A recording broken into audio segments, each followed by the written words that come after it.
আপনি কি জানেন আপনার মনের অনেক সমস্যাই ঔষধ ছাড়া সমাধান করা সম্ভব? কয়েকটা সমস্যা আছে যেগুলো ঔষধ ছাড়া সমাধান করা সম্ভব শুধু আপনার মনকে কন্ট্রোল করে।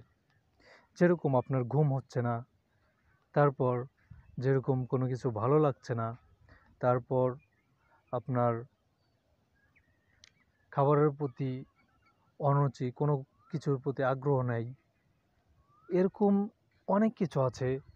তাছাড়াও আরও আছে, যেরকম আপনার ফ্যামিলিতে কেউ বোকা, তাকেও কোনো ঔষধ ছাড়া স্বাভাবিকভাবে আর কি সুস্থ একজন মানুষ এবং চতুরভাবে তৈরি করা সম্ভব।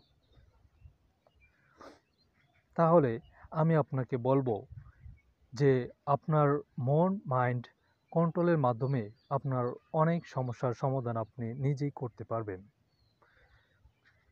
সেই জন্য আমার এই চ্যানেলে সবসময় ফলো দিয়ে রাখবেন এবং সাথে থাকবেন, এবং নতুন নতুন ভিডিও দেখতে আমার এই চ্যানেলটিকে সাবস্ক্রাইব করে রাখবেন। আসসালামু আলাইকুম।